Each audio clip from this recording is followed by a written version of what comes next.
നമസ്കാരം. മലയാളികളുടെ പ്രിയപ്പെട്ട കലാഭവൻ മണി വിട വാങ്ങിയിട്ട് ഇന്ന് 8 വർഷം തികയുന്നു. ആടിയും പാടിയും ചിരിച്ചും ചിരിപ്പിച്ചുമാണ് മണി സാധാരണക്കാരുടെ ഹൃദയത്തിൽ ഇടം പിടിച്ചത്. ഓടപ്പഴം പോലൊരു പെണ്ണിന് വേണ്ടി ഞാൻ കൂടപ്പുഴാകെ അലഞ്ഞോനാണ്ടി. ഓടപ്പഴം പോലൊരു പെണ്ണിന് വേണ്ടി ഞാൻ കൂടപ്പുഴാകെ അലഞ്ഞോനാണ്ടി. ആത്മാർത്ഥമായി ഞാൻ സ്നേഹിച്ച കാരണം എന്നെ പിരിഞ്ഞു നീ പോയില്ലേടി.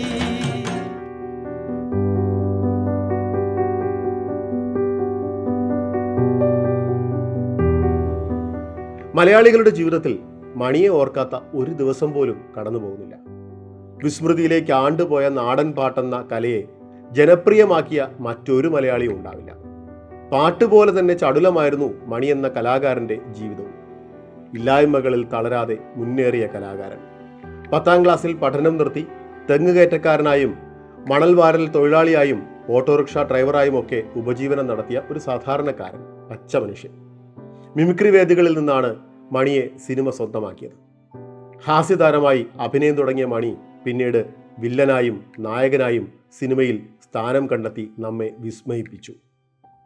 അക്ഷരം എന്ന ചിത്രത്തിൽ തുടങ്ങി സല്ലാപത്തിലെ വേഷത്തിലൂടെ ശ്രദ്ധേയനായി.